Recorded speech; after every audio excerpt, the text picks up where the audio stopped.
Hello दोस्तों, welcome back to my YouTube channel जिसका नाम है खुर्रम ब्लॉगर। तो दोस्तों, जैसा कि आप लोगों को पता है, इस चैनल के ऊपर वीडियो में ज़्यादातर डालता हूँ नए नए डेस्टिनेशन की। जो भी लोग इंटरनेशनल ट्रैवल करते हैं, क्या क्या उनकी रिक्वायरमेंट्स है और कौन कौन से डॉक्यूमेंट्स उनको चाहिए। अभी तक इस चैनल पर मैं दुबई, दोहा, मालदीव और कनाडा जैसे डेस्टिनेशन की RT-PCR रिक्वायरमेंट और वहाँ के डॉक्यूमेंट्स के बारे में वीडियो डाल चुका हूँ। और आज बात करेंगे हम एक नए डेस्टिनेशन के बारे में जिसका नाम है सऊदी। तो जो लोग सऊदी अभी ये जाना चाह रहे हैं काम करने के लिए, या फिर जो लोग वहाँ पर थे और उनका इकामा अभी चल रहा है, और जो लोग वहाँ वैक्सीनेटेड थे, उनके लिए क्या रिक्वायरमेंट है। क्योंकि सऊदी के लिए अभी फ़्लाइटें इतनी ओपन नहीं है, थोड़ी बहुत फ़्लाइटें जाती हैं, ज़्यादातर लोग कनेक्टिंग के थ्रू जा रहे हैं सऊदी। तो आज इस वीडियो में उन्हीं के लिए हम बात करने जा रहे हैं। तो दोस्तों, ये वीडियो में आप लास्ट तक बने रहिए। इस वीडियो में मैं आपको बताऊंगा कि आप सऊदी कैसे जा सकते हैं काम करने के लिए, और आपको क्या क्या डॉक्यूमेंट्स चाहिए, और अगर आप डायरेक्ट सऊदी जाना चाहते हैं तो कौन सी फ़्लाइटें अवेलेबल हैं और उसके लिए क्या क्या रिक्वायरमेंट्स हैं। तो दोस्तों, सबसे पहले बात करना चाहूँगा उन लोगों के लिए जो लोग डायरेक्ट फ्लाइट से सऊदी जाना चाहते हैं। सऊदी एयरलाइंस की भी 3 फ्लाइटें जा रही हैं हफ्ते में डायरेक्ट, और एयर इंडिया, इंडिगो और स्पाइस जेट, इनकी भी हफ्ते में एक दो फ्लाइट डायरेक्ट जा रही हैं। बट डायरेक्ट फ्लाइट में जाने के लिए कुछ रिक्वायरमेंट्स हैं जो मैं आपको बता दे रहा हूँ स्टार्टिंग से। सबसे पहला पॉइंट, डायरेक्ट फ्लाइट में सिर्फ वही लोग जा सकते हैं जो सऊदी में जिनका वैक्सीन हुआ है, वो लोग वहाँ पर गए हुए थे, काम कर रहे थे, उनके पास इकामा है, और उनका जो भी वैक्सीनेशन है पूरा का पूरा सऊदी में हुआ है। जो भी वहाँ पर वैक्सीन लगी थी उसके सारे डोज आपने सऊदी में ही लिए हैं, और जो भी 3rd डोज तक, 2nd डोज तक सारे वैक्सीनेशन जो है सऊदी में ही हुए हैं, वो लोग डायरेक्ट फ्लाइट में ट्रैवल कर सकते हैं। अगर किसी का एक डोज सऊदी में हुआ है और बाकी डोज इंडिया में लगे हैं या कहीं और लगे हैं, इस तरीके के वैक्सीनेटेड लोग डायरेक्ट फ्लाइट में नहीं जा सकते। डायरेक्ट फ्लाइट में सिर्फ वही लोग जाएंगे जिनका वैक्सीन पूरा का पूरा सऊदी में हुआ है। डॉक्यूमेंट्स मैं आपको बता देता हूं। सऊदी में जाने के लिए आपका पूरा वैक्सीन होना चाहिए सऊदी डायरेक्ट फ्लाइट के लिए, और दूसरा आपका पासपोर्ट और आपका इकामा और रिटर्न जो आपका पेपर होता है इकामा का, इस तरीके का ये होना चाहिए। और तीसरा RT-PCR आपका होना चाहिए जिसका टाइम रहता है 72 आवर्स सैंपल टेकन टाइम से। RT-PCR रिपोर्ट पे ध्यान दीजिएगा, आपका बारकोड होना चाहिए और आपका ICMR रजिस्ट्रेशन जरूर होना चाहिए मेंशन RT-PCR रिपोर्ट पे, और आपका टाइम और डेट, सैंपल टेकन टाइम और डेट जरूर मेंशन होना चाहिए। इस चीज़ का खासतौर से ध्यान रखिएगा। तो जो भी लोग इकामा पे थे और सऊदी में वैक्सीनेटेड हैं, सारा का सारा डोज सऊदी में लगा है वैक्सीन का, और कोई भी इंडिया के अंदर है कहीं नहीं लगा है, वो लोग डायरेक्ट फ्लाइट में ट्रैवल कर सकते हैं। तो ये था डायरेक्ट फ्लाइट के लिए जो रिक्वायरमेंट थी, मैंने बता दिया है आपको। एक बार मैं दोबारा रिपीट कर देता हूँ। पूरा फुल्ली वैक्सीनेटेड आपको सऊदी में वैक्सीन होना चाहिए।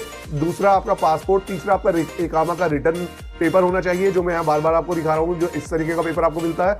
और चौथा आपका RT-PCR 72 आवर्स का होता है टाइम, वो एक RT-PCR रिपोर्ट आपका जो होना चाहिए, वो लोग डायरेक्ट फ्लाइट में जा सकते हैं। तो दोस्तों, अब मैं बात करने जा रहा हूँ उन लोगों के लिए जो लोग डायरेक्ट फ्लाइट में नहीं जा सकते और जिनका वैक्सीन सिर्फ इंडिया में हुआ है, और वो लोग अब कैसे ट्रैवल कर सकते हैं सऊदी के लिए, ये मैं आपको बताने जा रहा हूँ इस वीडियो में। तो सबसे पहले पॉइंट बाय पॉइंट बात करेंगे हम। पहले मैं आपको बताना चाहूंगा, जो लोग इंडिया के अंदर वैक्सीनेटेड हैं वो लोग कनेक्टिंग फ्लाइट के थ्रू सऊदी जा सकते हैं, और उनको काम करने का वीजा, एम्प्लॉयमेंट वीजा भी मिल जाएगा। तो दोस्तों, मैं बात करना चाहूंगा, अभी एक नया डेस्टिनेशन ओपन हुआ है, सभी एयरलाइन वहां ज्यादातर जा रही हैं। उस डेस्टिनेशन का नाम है दुबई के अंदर रस अल खैमा।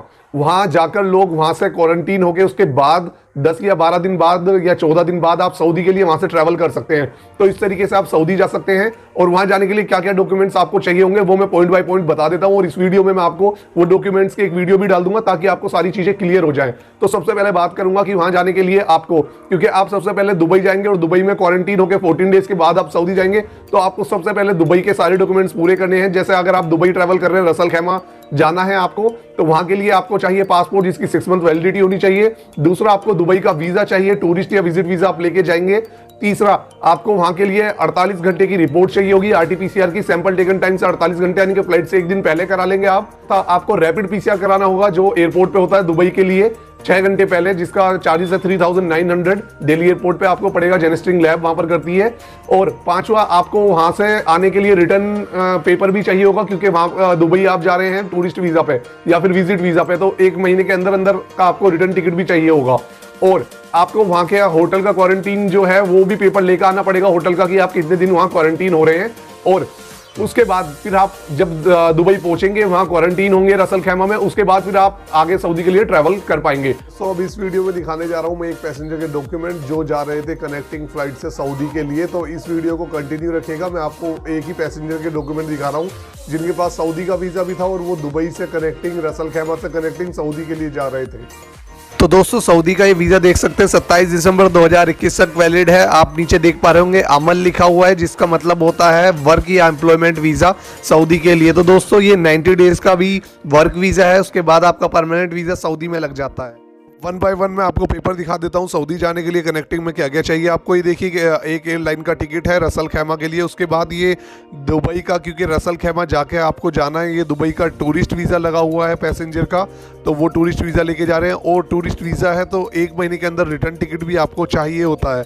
तो रिटर्न टिकट का ये आप पेपर देख सकते हैं, उन्होंने रिटर्न टिकट भी कराया हुआ है, ये रिटर्न टिकट का ही पेपर है आगे तक। फिर उसके बाद इनका होटल वाउचर है, यानी कि जो जितने भी दिन वहाँ पर क्वारंटीन होंगे रसल खैमा में 14 डेज, उसका पेपर है। और आगे देखिए उनका ट्रैवल इंश्योरेंस है जो कराना पड़ता है दुबई का वीज़ा इशू कराने के लिए।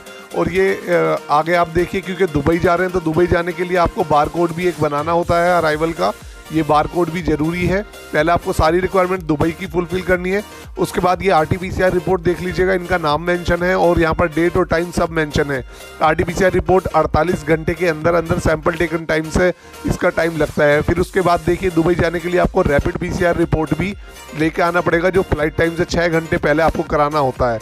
रैपिड PCR रिपोर्ट के बाद आपका वैक्सीनेशन सर्टिफिकेट होना चाहिए और आप फुल्ली वैक्सीनेटेड होने चाहिए, यानी कि अगर इंडिया में है तो आपका डबल डोज वैक्सीनेटेड होना चाहिए। आगे आने वाले टाइम में दोस्तों मैं आपको एक एजेंट भी सजेस्ट करूंगा जो बहुत ही जेन्युइन एजेंट है और बहुत रीजनेबल रेट पर आपको सऊदी भेज सकते हैं और सऊदी का सारा काम वो कराते हैं। तो इस वीडियो में सिर्फ इतना ही, बने रहिए इस चैनल पर, नए नए अपडेट्स के साथ मैं आता रहूंगा हर नए डेस्टिनेशन के साथ। और प्लीज़ जिस तरीके से आप प्यार दे रहे हैं इस चैनल को, ऐसे ही आप प्यार देते रहिए। कोई भी क्वेरी, कोई भी डाउट हो एयरपोर्ट का, आप प्लीज़ बेझिझक होकर इस चैनल पर कमेंट कीजिएगा। आप अभी तक देख पा रहे होंगे मैंने हर कमेंट का आपको रिप्लाई किया है। आप कोई भी दिक्कत आती है आप प्लीज़ कमेंट करें, मैं उसको आपको जरूर रिप्लाई करूंगा। और इस तरीके से प्यार बरसाते रहिए इस चैनल पर। विदा लेना चाहूंगा इसी इन्फॉर्मेशन के साथ।